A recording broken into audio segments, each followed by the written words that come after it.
Salut, c'est Florian, bienvenue dans cette nouvelle vidéo. Dans cette vidéo, on va analyser ensemble l'action BIC de la marque, donc de stylos, de rasoirs et de briquets et autres. Donc BIC qui a un rendement sur son dividende de 4,1%. Peut-être que tu ne connaissais pas cette action à dividende qui est très peu connue, en tout cas dont on entend très peu parler, alors que le rendement est quand même de 4,1%. Donc ça en fait une action intéressante pour diversifier son portefeuille.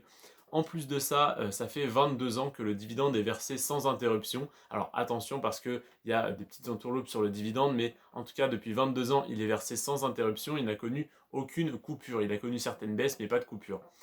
D'ailleurs, sur les dernières années, il n'a qu'une année de versement de dividendes, donc 2021, 2020 et 2021 de versement de dividendes sans diminution. Donc ça veut dire qu'en 2019 ou 2020, il a connu une baisse. Donc c'est un dividende qui est très instable et qui est en fait qui fluctue au gré des résultats de l'entreprise.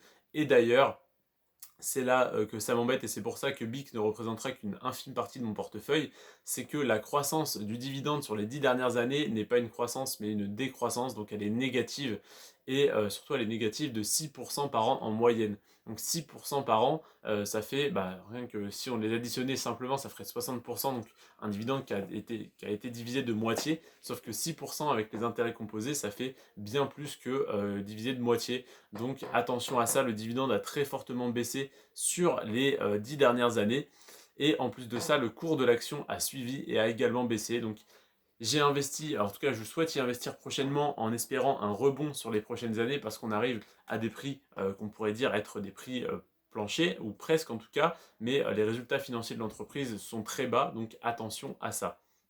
Donc c'est pour ça d'ailleurs que BIC ne représentera que 1% de mon portefeuille, 1% des 150 000 euros que je souhaiterais investir sur mon PEA, ça fera tout de même 1500 euros investis sur l'action BIC. Et donc le PER pour finir, il est de 12,2, donc il est un petit peu élevé, donc ce qui montre bien que malgré la baisse, malgré que l'action se dévalue, le PER reste un peu élevé, donc ça signifie que les résultats financiers, que le résultat net, donc que tout simplement le bénéfice net par action est très bas et de plus en plus bas, donc attention à ça. Donc voilà, BIC 4,1% de rendement, un dividende versé depuis 22 ans, mais un dividende en baisse, un cours de l'action en baisse. Alors oui, c'est le type d'action, le type d'entreprise, de produits cycliques, donc qui pourrait très bien repartir à la hausse. C'est d'ailleurs pour ça que je souhaite y investir. Mais pour l'instant, quelqu'un qui aurait investi il y a 10 ans, il aurait perdu 34% sur le cours de l'action et il aurait un dividende qui diminue d'année en année. Donc attention à ça. Je te remercie en tout cas d'avoir regardé cette vidéo. N'hésite pas à me répondre en commentaire, à me poser tes questions ou autres, à m'apporter des compléments d'information. Je te remercie d'être resté jusqu'à la fin de cette vidéo. Sur ce, prends soin de toi et de tes finances et on se retrouve demain pour l'analyse de l'action Amundi. C'était Florian. Ciao.